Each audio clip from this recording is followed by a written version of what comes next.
Pablo va être, le livre de Juan Pablo va être introduit par Federico Sola, qui est président de l'association franco-argentine de psychiatrie. Et ensuite, c'est Eduardo Mayeux,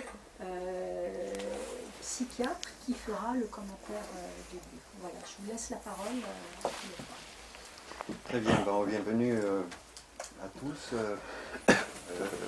D'abord remercier la librairie Texture et son équipe de ce partenariat, de nous accueillir dans un cadre aussi chaleureux. Et on est là en tant qu'association, on est ravis et honorés de pouvoir présenter le livre de Juan Pablo Luque. Ces livres, il s'ouvre sur une très belle préface de Serge Côté. Serge Côté, il nous a quittés au mois de novembre dernier et c'était un ami de l'association franco-argentine. On est plusieurs ici, en dehors de la franco-argentine, de souvenir de lui et de regretter sa perte. Je vois certains collègues, François Lévy, Suzanne Hommet. Voilà, c'était quelqu'un pour nous de très important qui a été un pilier dans la réflexion du champ freudien. Un homme qui, au-delà de ses qualités personnelles, pour ceux qui ont pu le connaître de façon plus intime, il a été vraiment un passeur de l'enseignement de Freud dans le champ freudien. Et voilà, j'aimerais que cette rencontre soit mise aussi sous la bannière de son éloge. Je vais passer la parole donc à Eduardo Mayeux qui va nous proposer un commentaire de ce livre. Et Eduardo Mayeux, qui est psychiatre, qui est membre de l'association franco-argentine et lui-même aussi un ancien président de notre association. On sait tous que tu es un ami, tu es un homme inquiet. Et c'est ce qui te rend chercheur. Et donc, chercheur qui cherche dans sa direction. Donc, dans ce sens, tu es un chercheur en marche. Mais il ne faut pas s'inquiéter parce qu'en te disant, on voit tout de suite que tu es aussi un chercheur insoumis. Donc, on va essayer d'introduire. Ton bouquin s'appelle Lacan, de Vallon à Cogère.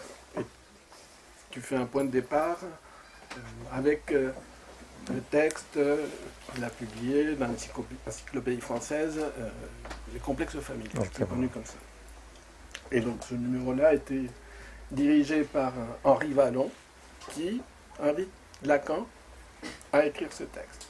Bon. Donc effectivement, il y a toute une intrigue qui est à la fois presque policière, comme a dit mon collègue, détectivesque. Moi j'ai utilisé plutôt cette expression. Et il y a aussi une intrigue politique. Parce que si on remet un tout petit peu le curseur en arrière, on voit que c'est une période extrêmement tempétueuse. Donc on peut, je sais pas, on peut donner des dates par exemple. En 1933, c'est l'arrivée d'Hitler au pouvoir. En France, en 1934, il y a un coup d'État par des forces d'extrême droite qui ne marchent pas. Mais en 1936, il y a la victoire du Front National, du Front Populaire, pardon. Ah oui. De 1936 à 1938, il y a le Front Populaire. Donc avec la bascule qui penche à gauche. Et à partir de 1939, on arrive sur Vichy. Donc c'est un passage entre turbulent idéologique où se croisent dans le champ, disons, intellectuel, culturel, la lutte est rude. La psychanalyse arrive là-dessus, et on peut dire qu'il y a au moins deux révisionnismes. Elle est soumise à deux révisionnismes. L'école dite française, qui est au début en tout cas extrêmement chauvine. Elle se propose de rectifier et de l'adapter à l'esprit national. Et puis d'un autre côté, il y a le personnage de Politzer, qui est un émigré hongrois, qui devient des philosophes, psychologue, philosophe, mais qui est plutôt marxiste. Et lui, il publie en 1928 la critique des fondements de la psychologie, qui est une révision plutôt marxiste de la psychanalyse. Lacan fait référence, d'une manière discrète et non, il n'est pas cité comme ça, dans la thèse et un tout petit peu dans le texte qu'il a écrit sur les sœurs Papa. Donc la première question, lorsque j'ai commencé à lire ton livre, c'était pourquoi est-ce que Vallon invite Lacan? Alors, quand on voit la liste de noms du volume publié par l'Encyclopédie française, on voit qu'il a invité aussi Pichon. Donc c'est-à-dire qu'il n'y a pas un choix. Il y a les membres de l'évolution psychiatrique, qui est ce lieu où se mélangent des gens d'extrême droite, bon. Et donc, c'est le point de début avec ce texte des complexes familiaux. Parfait. Merci beaucoup. Et effectivement, je suis touché par deux questions. La question de détectivesque, parce que effectivement, un des premiers livres que je finis complètement à lire, premier roman, c'était l'assassinat de Roger Ackroyd, de Agatha Christie. Donc j'étais marqué à 13 ans par là. J'étais marqué, je pense, par la question. Et donc il y a que détectivesque, effectivement. Et l'autre question, c'est la question politique du marxisme. Je vais revenir là-dessus, parce que c'est une question quand même assez fondamentale, étonnante et bizarre, je dirais même, dans cette recherche-là. Donc, la première question, c'est le titre du livre. Le titre du livre, Lacan des Vallon à Kojève, pourquoi pas, hein, il n'est pas mauvais comme titre, n'est-ce pas? En réalité, il ne devait pas s'appeler Lacan des Vallon à Kojève, mais le premier Lacan, Vallon et Kojève. Je ne vous dis pas pourquoi il a fallu changer le titre du livre, la couverture, la présentation des livres qu'il a, qui était prévue en fin novembre, c'était annulé, parce qu'il a fallu changer les titres. Le premier Lacan, ça n'allait pas. Et pour mon éditeur en particulier, mais pas que pour lui. La question au départ, c'était qui ce gars-là, quoi, Lacan, quoi, comment il s'est construit? Enfin, on sait qu'il était Napoléon, quoi, mais Lacan, enfin, qui est Lacan? Comment il s'est construit? Donc, il y a au fond, effectivement, trois découvertes, je dirais. La première, c'est complètement par hasard, j'allais souvent à la section des manuscrits occidentaux de la BNF, rue Richelieu, et je tombe sur 5 lettres inédites de Lacan à Kojève. Assez étonnant, où Lacan, on apprend dans ces lettres-là que Lacan tenait un séminaire, enfin, un groupe, un dernier bimensuel à rue de la Pompe, qu'il invitait des personnages quand même assez géniaux, comme Kojève lui-même, qui demandait, s'il vous plaît, pouvez-vous venir, on change de jour, enfin, Alexandre Kojève, aussi Queneau, aussi Michel Léris et Georges Bataille, évidemment. Donc il y a tout un monde là qui était très passionnant, d'autant plus qu'il était une sorte de cours bis de ce qui s'est passé rue de Lille, mais 49 ou 42, donc l'école pratique d'autres études où Kojève donnait son cours sur Hegel. Donc si vous voulez, il a l'impression qu'il y a des cours bis par rapport au cours de Kojève qu'organise Lacan dans son domicile. Mais l'autre point, première découverte, deuxième découverte, mais on le connaissait, mais bon, moi je fais état, il y a un manuscrit de Kojève qu'il avait écrit, et l'idée c'est d'écrire un texte à 4 mains avec Lacan, qui était récemment publié par la revue de la Code freudienne. Et finalement, un troisième point détectivesque qui concerne la bibliographie de quoi? Des complexes familiaux. Effectivement, le point névralgique du livre, c'est les complexes familiaux, un texte assez long quand même, que Lacan a écrit en 1938 pour l'Encyclopédie française, dont le titre était La famille normalement. Pardon, c'était les complexes familiaux, et Henri Vallon a modifié, il a mis la famille. Alors, à partir de ces complexes familiaux, il y a la question suivante. D'une part, on voit, parce qu'on avait déjà entendu parler qu'il y a une influence des Vallon sur Lacan, enfin, on voit que Lacan s'inspire des Vallon pour les complexes familiaux. On avait déjà entendu parler de ça depuis les années 70. René Zazon était le premier à dire ça, Rodinesco aussi. Bon, mais je n'imaginais pas que c'était à ce point-là. C'est-à-dire par moment, comme on le dit côté, c'est pas moi qui l'ai dit côté, on se demande qui est qui. Si c'est Vallon qui parle ou c'est Lacan ou vice-versa. À tel point, Lacan prend en bloc certaines choses de Vallon, alors que Vallon n'est jamais évoqué dans la bibliographie? Première question. On se demande comment ça peut arriver, c'est-à-dire comment ça se fait que Vallon l'invite, Vallon et Lacan, ce qui sera là, n'est-ce pas, et écrit ce texte-là sans citer une seule fois Vallon, même pas une seule fois. Deuxième question, l'influence aussi, mais ça a été posé par, cette idée par Rudinesco aussi, que les complets familiaux et le stade de miroir a une influence certaine des Kojève. Moi, bon, pourquoi pas, c'était une idée, mais aussi je ne m'imaginais pas jusqu'à quel point c'était le cas. Pour ceux qui connaissent Lacan, savent bien que le stade du miroir, c'est quelque chose qui s'est produit entre 6 et 18 mois, où le nourrisson, le bébé, si vous voulez, a l'impression d'être morcelé, même physiquement, même au niveau neurologique, et retrouve une unité chez l'autre. De ce fait, le mot-clé de Lacan, c'est l'être est morcelé. Le morcellement, c'est un thème récurrent chez Lacan qui revient tout le temps. Qu'est-ce qu'on trouve sous la plume de Kojève dans les cours sur Hegel? Il parle justement de l'enfance, il dit à ce stade, l'être est morcelé. C'est même le mot, on les trouve chez Kojève en 1933. L'autre question, et ça l'aspect détectivesque et politique à la fois, les deux en un, c'est la chose suivante. On pourrait se demander quel est le secret des complets familiaux.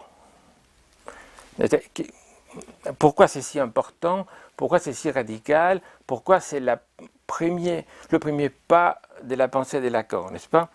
En tout cas, c'est l'hypothèse. J'étais étonné qu'il n'y a jamais eu de bibliographie des complets familiaux. Donc, Jacques-Alain Millet n'a jamais publié, en tout cas. Et donc, je me suis référé à l'édition originale des complets familiaux. Autrement dit, j'ai acheté à un certain prix le volume 8 de l'encyclopédie qui fait 3 kilos. Alors, je cherchais, j'avais les textes de Lacan, signé Jacques-Marie Lacan. À la fin, voilà, tout est là. Il y a quelques noms qui sont évoqués, Hegel, Durkheim, etc. Mais pas de biblio. Et ce que je trouve, c'est qu'à la fin du volume des 3 kilos, il y a toute une bibliographie en page en couleur bleue où on trouve de manière assez complexe la bibliographie de chaque article de l'encyclopédie, dont celui de Lacan. Et là, on trouve des choses quand même très intéressantes parce qu'il a toute la biographie complète de laquelle Lacan avait fourni à l'encyclopédie et qui n'a jamais été évoquée comme telle. Ok. Vous allez me dire, moi, très bien, Lougali. Bon.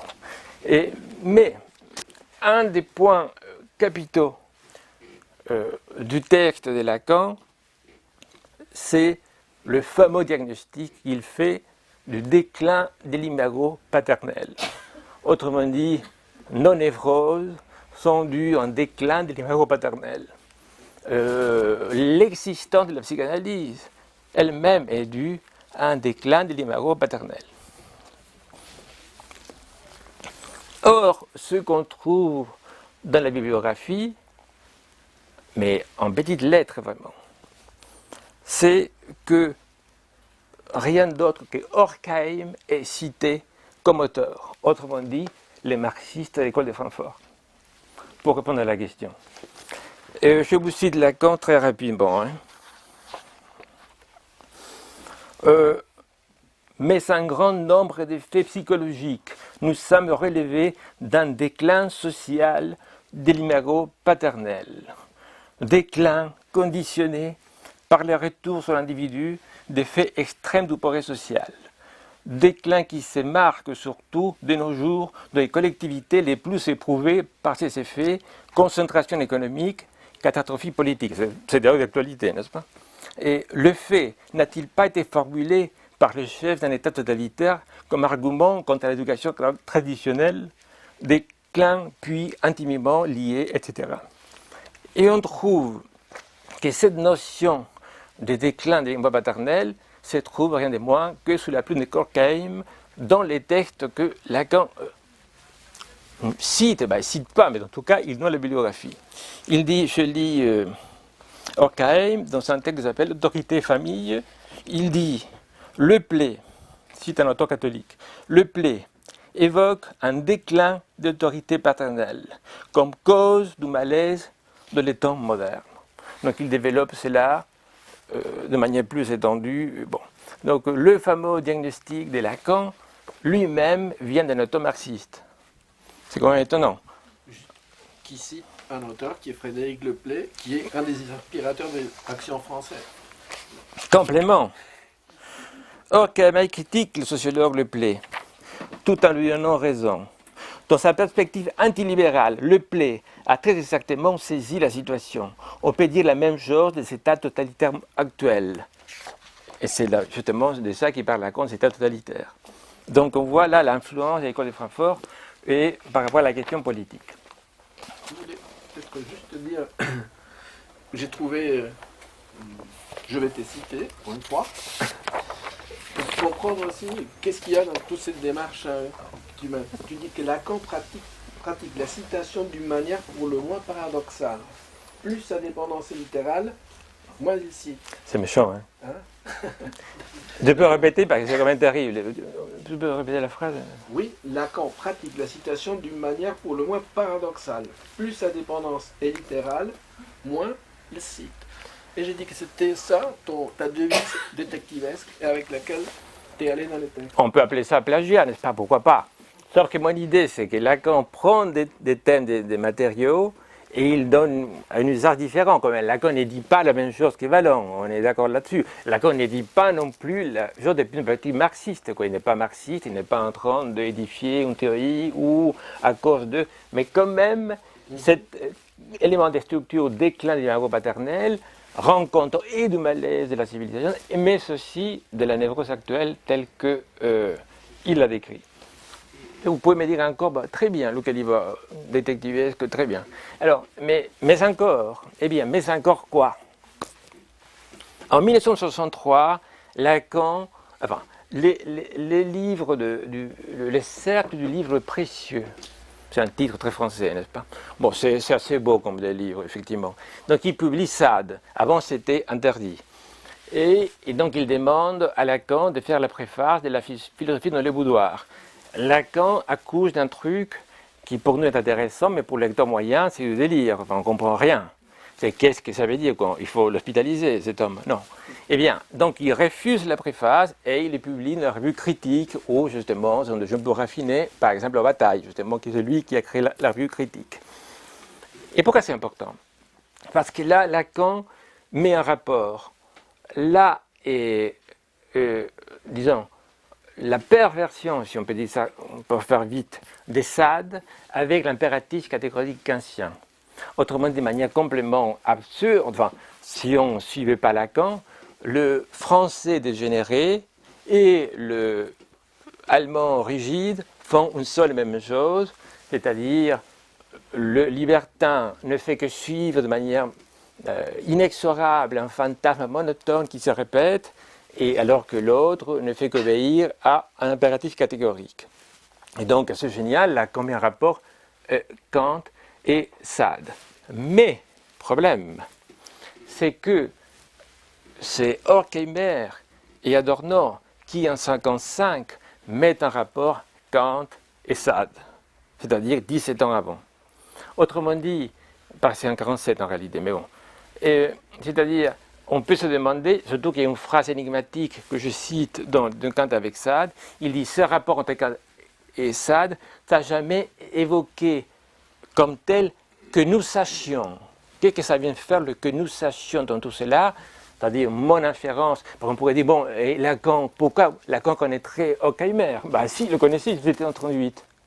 Donc, il y a de fortes chances pour que cette information, ce rapport de mise, cette originalité de mise en rapport de Kant avec Sade vienne effectivement de la théorie critique, Kant et Adorno et Horkheimer, qui est un truc assez connu, voilà. Bon.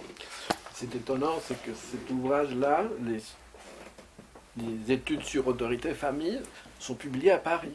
en allemand, mais à Paris. Mais évidemment, parce qu'il doit fuir il s'est publié chez Alcan, qui fait un peu le calembour de Lacan, n'est-ce pas? Alcan, et Lacan était un aficionné d'Alcan.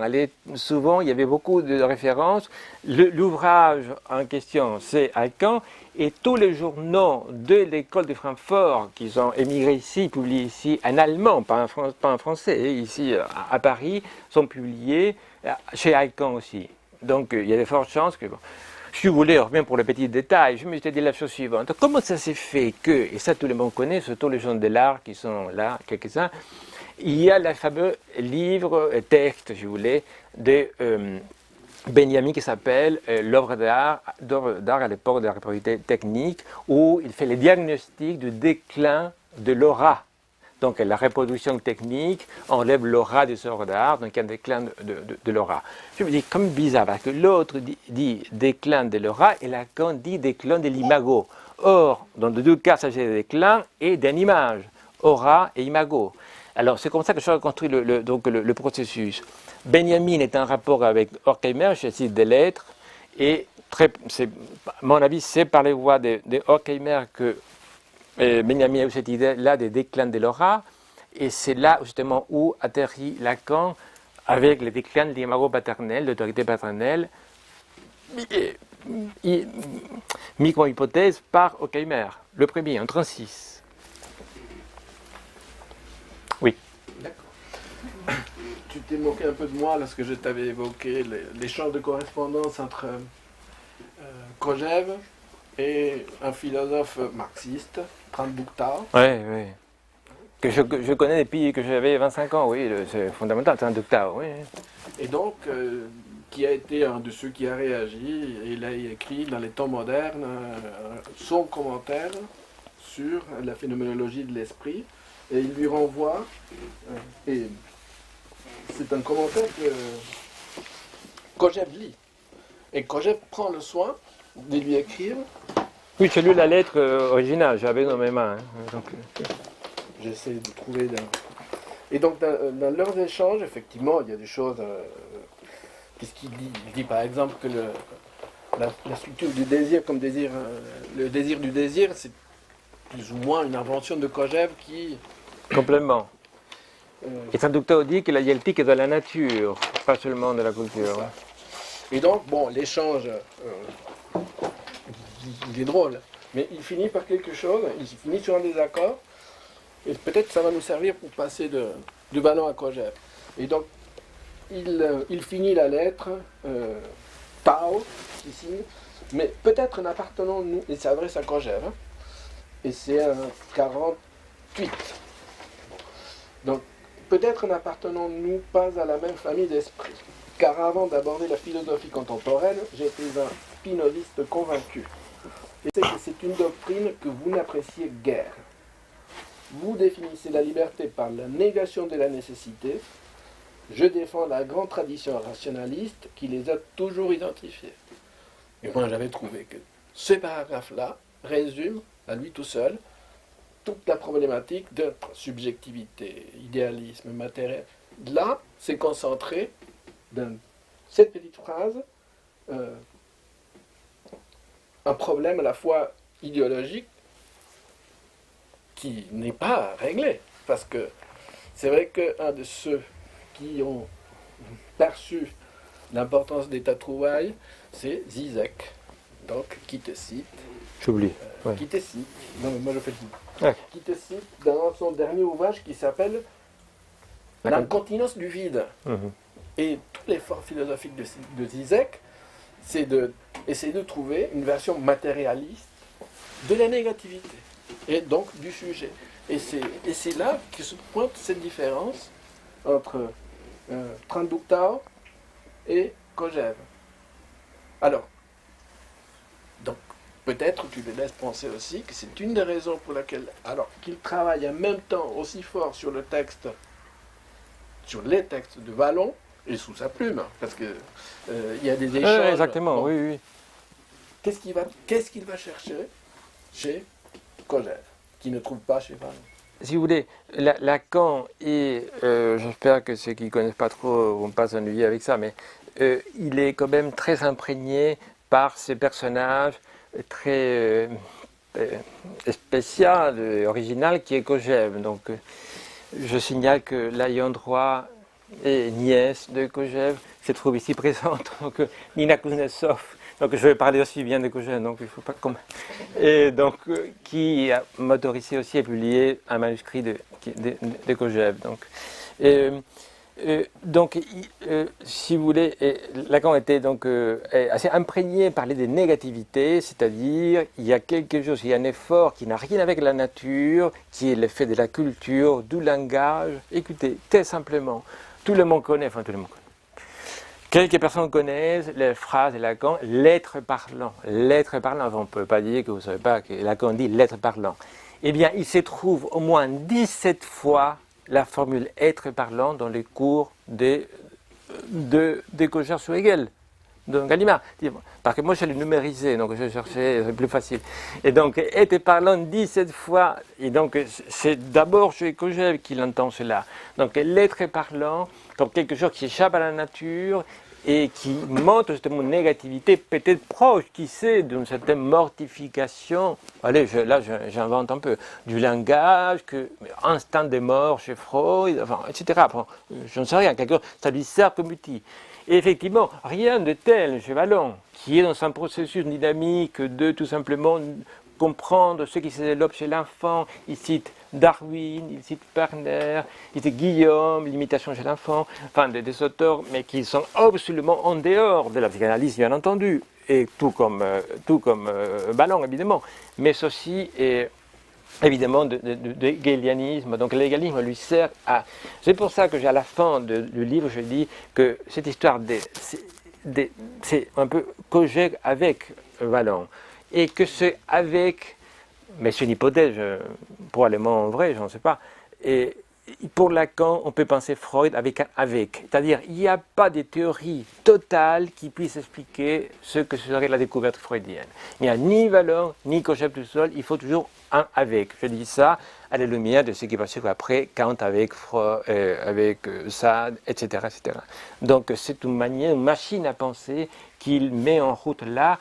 Et moi, je pense que jusqu'à la fin de sa vie, Lacan continue à devoir quelque chose à Kojève, parce que j'ai l'idée, en vieillissant, que ce qui se passe fondamental, c'est entre 30 et 40, je pense, ni avant ni après.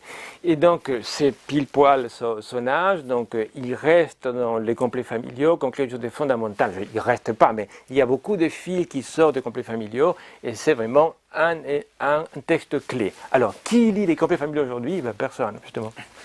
Rappelons juste une chose, peut-être. Kojève. J'exagère. Bon, ok. Kojève est un immigré russe. C'est un immigré russe qui a d'abord émigré en Allemagne. Il a fait une thèse doctorale avec qui était son maître de thèse, Karl Jaspers. Ouais. Donc, rien de moins. D'accord. Et donc c'est un espèce c'est un de ceux, un cheval de Troie de Hegel, justement, donc la philosophie allemande, dans le monde comme ça français, parce que Vallon, lui, est un pur produit intellectuel français. Et là, c'est aussi... Oui. C'est pour ça que cette question, je voulais mettre comme ça la question de la tension à la fois nationale et politique, parce que Lacan, ils se sont connus, j'ai vu qu'ils s'étaient connus dans les années 30, alors qu'ils allaient à l'abbaye de Pontigny, qui est pas loin de Vézelay, où un monsieur qui s'appelle Desjardins réunissait, lui, une espèce d'intelligentsia. Vézelay, c'est les batailles, notamment. Il a eu des... Certainement. Oui. Ouais. Et donc, il organisait, au nom de l'action morale, c'était le nom de l'association de ce monsieur qui a acheté l'abbaye de Pontigny, dans laquelle il réunissait tout ce monde-là. Et donc, Vallon a donné Vallon, qui était de 10 ans l'aîné de Lacan, avait donné des cours sur... je ne me rappelle pas exactement comment ça s'appelait, animalité, enfance, animalité, c'était à lui. Et Lacan fait partie de ces générations qui vont, les jeunes générations qui assistent, et donc avec Lagache et avec d'autres. Et donc, qu'est-ce qui a fait que Lacan a été aussi sensible comme ça à à tout ce qui était plus germaniste. Peut-être là aussi, Kojève. Kojève, Ouais. Kojève a ça. Bon, il devait connaître un peu l'allemand. Cela dit, il citait déjà les études sur autorité féminine, que ça fait 800 pages, ils sont Non, mais en allemand. je rencontrais personnellement le prof d'allemand, je dirais Lacan, c'est-à-dire Monique Lévi-Strauss, et qui m'a dit que Lacan connaissait un peu l'allemand. Enfin, ok. Il m'a dit, j'ai eu le privilège en 1932, le privilège ça veut dire qu'il ne devait pas travailler, d'apprendre la langue allemande. Il me l'a dit comme ça. Henri M l'a dit, il me parlait moins bien que moi. Ah ouais. Bon, je suis certain. Hein. Je me tiens la conversation avec Henri. D'accord, mais au-delà d'une question de langue, il y avait aussi une question d'idéologie et de nationalité. Il y avait non seulement une question de langue, il ne suffisait pas de... C'était vraiment civilisation française contre culture allemande. Il faut savoir que ça finit avec une guerre terrible. Donc ce n'était pas simplement des questions de connaître une langue. C'était d'ailleurs un des premiers qui réagit aux complexes familiaux, c'est Édouard Pichon. Il faut voir dans quels termes il parle comme ça. Mais pas que ça, il y a la revue Recherche philosophique qui existe entre 1933 et 1937, un truc génial, absolument génial, 6 numéros, 6 volumes seulement. Donc Lacan, à un moment donné, fait partie du comité des lectures, on va dire. Il s'occupe des psychologies, pour les tomes 5 notamment, où il fait tout un rapport sur Mykomski. Je ne sais pas si ça a été d'ailleurs repris et publié sur le temps vécu. Et donc, où justement l'influence alémanique est très importante, parce qu'il y a Speyer, s'appelle un des... il y a Poiré évidemment, et donc effectivement fondamental aussi comme contribution. Effectivement. C'est pas Alexis. C'est pas l'Allemagne ni l'Alémanie qui est en jeu, c'est la phénoménologie. C'est quand même Lacan qui a introduit Jaspers en France dès 1931. Et Mykomski, donc. Et il le fait avant Françoise Minkowska, donc c'est pas tellement la question de l'Allemagne, c'est la question des disciples de Husserl, il me semble. C'est que Lacan a été illuminé par la phénoménologie, enfin, il me semble. Très tôt. Très tôt, c'est-à-dire dès sa thèse. Non, mais justement, il y a cette anecdote où il fanfaronne tellement, c'est les propos du jury avec la phénoménologie qu'on avait envie de ne pas lui donner son poste. Enfin, je sais pas quoi. J'aurais voulu vous poser une question sur quelqu'un que vous avez nommé Napoléon. Fondamental pour Kojève. Au fond, à propos du premier, que tout le monde sait qui était Napoléon, le premier Napoléon. Il y en a un qui ne le savait pas, qui était Bonaparte. Puisque au fond, il faut qu'il attende la bataille de Lodi après avoir eu je ne sais combien de victoires pour se dire le soir, mais qu'est-ce qui se passe? Je gagne toujours, c'est ce que raconte très bien Patrick Ganifet, j'ai peut-être du génie. Et c'est... Napoléon n'avait aucune idée qu'il était autre chose que Bonaparte. Et d'ailleurs, c'est ce que dira Lacan. Quand il a cru qu'il était Napoléon, Il devient fou. Ouais. Mais peut-être que Lacan ne savait pas qui était Lacan. Là, il ne le savait pas encore, à mon avis. Quand il dit à la fin de ce texte phare qui le fait rentrer dans l'histoire, l'instance de la lettre, quand il finit avec ces petites lettres, Tout est mis à c'est mis un peu tard. Un peu tard. Ouais. Je veux dire que probablement que Lacan n'a su qu'il était Lacan que très tardivement. C'est une hypothèse. Effectivement, très bien. Très bien. Ok. Une autre hypothèse, je m'aventure, parce que quand on lit ton livre, on se demande finalement pourquoi Lacan il ne cite pas ni Kojève ni Vallon, en tout cas pas à l'auteur. Pas du tout. Mériterait. Et alors que bon, par la suite, il va citer des contemporains, Lévi-Strauss, il va s'intéresser à Joyce, il peut citer sans difficulté Saussure. Et là, il y a une retenue dans ses premiers, c'est Lacan 0 dans les citations. Lacan 0. Ah, on aurait dû choisir ça. Ça m'aurait évité des problèmes. Ouais. Et donc, ma question, c'est est-ce que ce n'est pas une façon de soutenir cette question, qui est Lacan? C'est-à-dire brouiller un petit peu les pistes de son travail, de sa démarche, et ne pas être forcément associé qu'on ne puisse pas forcément le lier à quelque chose, qu'on ne puisse pas le prendre pour un nouveau, un énième post-freudien, c'est-à-dire s'inscrire dans autre chose, dans une recherche d'originalité, c'est-à-dire soutenir cette question, qui est Lacan? Ben, on ne le saura pas en fait. On ne le savait pas, mais en tout cas, si tu ne fais pas toutes ces recherches-là, voilà, il va cacher, il va un peu occulter certaines pistes. Au risque de paraître presque ingrat parfois. Pour aller un peu, je pense que Pablo ne m'en voudra pas de le comparer à, mais au fond, les remarques que vous faites sur l'usage que Lacan fait des citations sont exactement celles que Pascal fait de Montaigne. Bon, Montaigne, c'est pas si mal, je ne m'en voudrais pas de vous mettre à côté de Pascal, mais au fond, Pascal dit c'était un lecteur hors les mœurs, c'est-à-dire grande tradition depuis Sénèque, quod verum est meum est, ce qui est vrai est à moi, et si c'est vrai, c'est à tout le monde, et je le prends, et puis voilà. Il y a quand même une anecdote qui est ahurissante, que Jacques-Alain Miller a publié à son cours, il l'a dit devant des dizaines et des dizaines de personnes, c'est que dans le chapitre Métaphore et métonymie du livre 3, où Lacan cite Jacobson, eh bien dans le séminaire, Lacan ne cite pas Jacobson, alors que Jacobson dormait chez lui quand il venait à Paris. Évidemment que oui, j'ai les lettres là en anglais. Mais non, mais si vous voulez... C'est Miller qui est allé voir Lacan qui a dit, écoutez docteur, Non, mais peut-être qu'on pourrait mettre Jacobson. Lacan a dit, ah bon, vous croyez?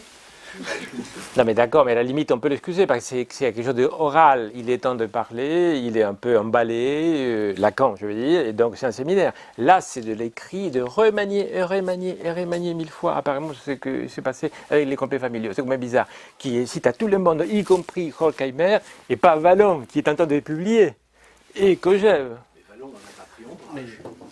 Mais Apparemment pas. je dirais qu'il y a peut-être différents types d'absence de citation. Est-ce que Vallon avait vraiment besoin d'être cité? Peut-être pas. Sinon, il lui aurait dit, arrête, si tu ne mets pas mon nom, je ne te publie pas ton texte. Il paraît qu'il soutenait un peu. Mais une autre chose, c'est aussi quelque chose dont tu parles, tu parles dans ton livre, qui est la question de cette espèce de clé qui s'ouvre avec la question de la prématuration, dont le nom n'est cité que quelques années beaucoup plus tard, je ne sais pas si c'est un neurobiologiste ou qu'est-ce que C'est un naturaliste, néerlandais. Voilà. Et donc, là, effectivement, ça, ce n'est pas cité. Parce qu'il il y a deux preuves. D'abord, que ce n'est pas lui, la maturation biologique, ce n'est pas Lacan évidemment, il vient de naturaliste hollandais. Et deuxièmement, l'autre preuve, c'est les mythes individuels névrosés, où Lacan ne cite pas Lévi-Strauss, mais 5 ans après, en 56, il reconnaît qu'effectivement, il entreprend. Donc, encore une fois, mais c'est de l'oral aussi. Donc, on ne peut pas. Mais donc, il y a deux exemples où Lacan fait usage d'un texte, d'un auteur, sans les citer, et qu'il reconnaît lui-même par la suite. D'accord, mais peut-être, c'est pour ça que j'ai essayé de recontextualiser un peu. Non seulement il y avait la phénoménologie, il y avait aussi la Gestalt qui rentrait dedans. Et la Gestalt comme une école de pensée allemande, non seulement une école de pensée allemande, mais que c'était aussi qui orientait toutes les expériences avec quoi? Avec les Allemands, et l'éthologie, qui ne veut pas dire que ça ne compte pas dans l'œuvre de Lacan, qui est aussi plus ou moins... qui vient d'Allemagne. Et alors peut-être cette idée comme ça de prématuration heurtait un peu la civilisation française. Oui, probablement. C'est Guillaume qui prend de l'imitation chez l'enfant, les chimpansés. C'est d'ailleurs lui-même qui a fait des travaux avec des singes, quoi, Guillaume. Donc c'était aussi Made in France, je veux dire, donc, la question. Oui. Moi j'ai une question. Pardonnez-moi parce que je ne vous ai pas dit, mais ce travail d'enquête, là, pour aller fixer précisément où est la source d'un concept, ça a toujours été un débat dans le monde des idées, et notamment dans le champ universitaire. Qu'est-ce que ça vous apporte, à vous, en fait, comme lecture de ce Lacan, comme vous le nommez, ce premier Lacan? Qu'est-ce que ça fait surgir pour vous de nouveau, en fait? Ce qui est de nouveau se répète, c'est la question principale. Qui était Lacan? Comment cet auteur, enfin, c'est quand même un auteur, on ne va pas nier cela, et s'est construit. Et donc ces éléments-là, principiels et premiers, comptent beaucoup et jusqu'à la fin, je pense, pratiquement de son enseignement. À tel point que, je ne connais pas exactement la citation par cœur, mais Lacan, quand on dit les liens sociaux, bon, entre débilité mentale et paranoïa, n'est-ce pas? Bon, c'est du ballon tout craché, parce que c'est ballon qui dit les liens sociaux entre les enfants vont entre la sympathie et la jalousie. Sympathie, débilité mentale, jalousie, paranoïa. Donc on est dans ballon encore 40 ans après, si vous voulez. Je voulais peut-être juste dire que on a mis l'accent sur le côté détectivesque, parce que c'est là où on peut... Mais il y a au moins, je dirais, il y a 3 parties claires, enfin pour moi en tout cas, dans ton livre. Et la première, c'est, voilà, Complexes familiaux. Les complexes familiaux et cette approche entre Vallon et Lacan. Ensuite, il y a cette deuxième partie avec Kojève et la dialectique du maître et de l'esclave, et avec la question de la lutte pour la reconnaissance, etc. Et là aussi, moi, je trouvais qu'il y avait des choses... Toi, tu arrives à dire que Lacan oriente ça, une clinique de névrose, à partir du texte de Kojève. Mais c'est énorme, c'est évident. Je le prouve là, je le crois, on va se réaliser, sinon c'est trop lourd. Mais il y a névrose obsessionnelle et hystérie.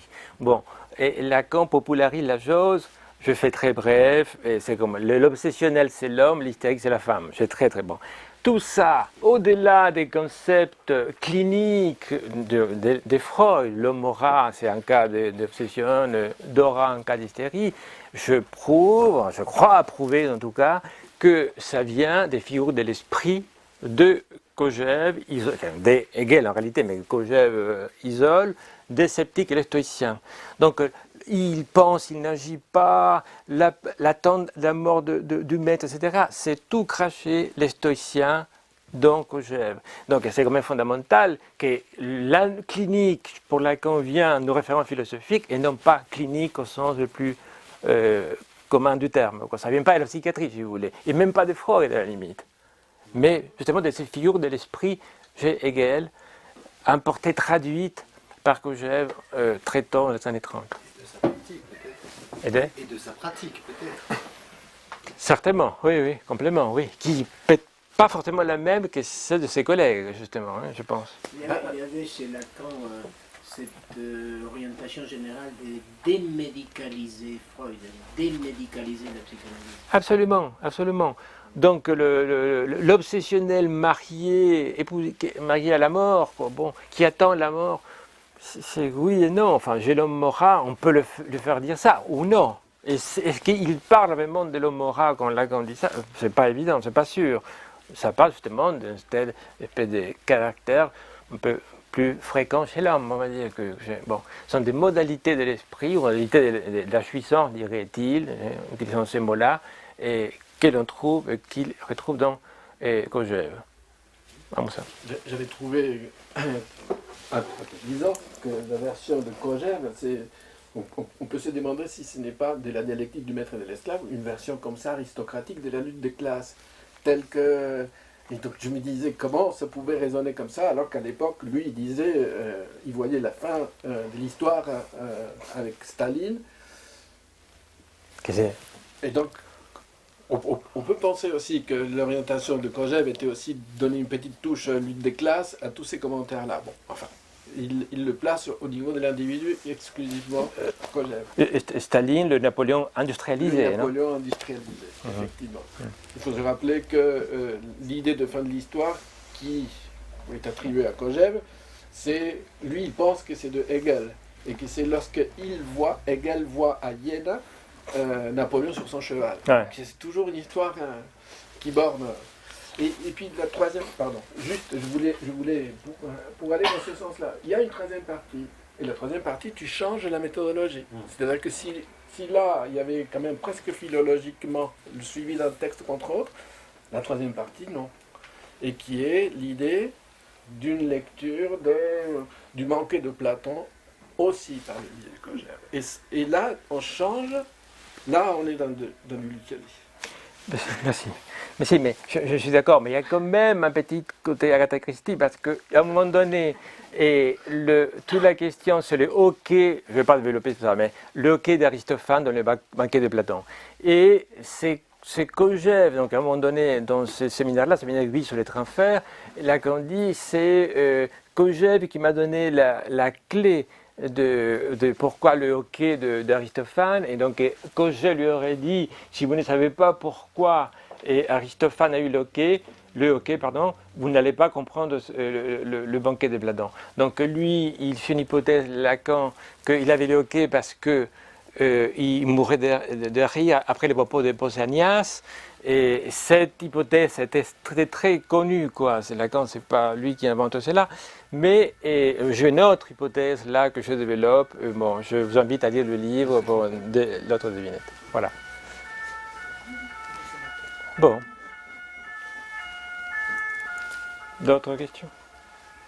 Je voulais juste ajouter au sujet du banquet. Oui. Et vous dites, vous comparez quand même les relations amant-aimé, dans le banquet vu par Lacan, aux relations maître-esclave de Kojève. Ouais. Donc, ce qui est une relation, enfin chez Kojève, dans le discours, dans la dialectique. Bon, c'est très intéressant, mais juste, ça m'a fait penser que chez Kojève, il y a aussi des parties sur l'amour qui sont, où Kojève considère que l'amour, enfin ça vient peut-être de Hegel d'ailleurs, que l'amour fait partie du silence. Donc c'est pas du tout la même catégorie. Les catégories du silence, je crois que c'est l'esthétique, l'amour et puis la mystique probablement. Donc c'est complètement en dehors de la dialectique et du discours.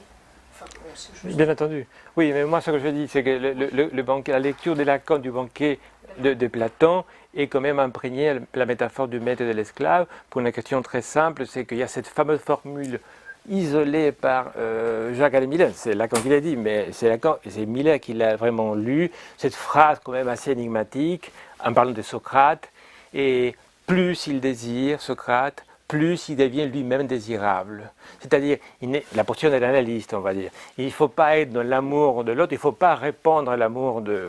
Mais ton désir est ailleurs, et c'est ça qui te rend désirable. Je pense que dans cet échange-là, il y a quelque chose, je l'explique de manière plus détaillée, de l'éthique du maître et de l'esclave, où, d'une certaine manière, ce que dit Hegel, le maître est esclave de l'esclave, parce que sans l'esclave, il ne peut pas vivre. Donc la question de la permutation. Exactement, oui, absolument. Exactement. Et c'est pour ça qu'on peut parler de deux métaphores de l'amour différentes. Il y a encore d'autres détails très importants, mais je ne peux pas le développer.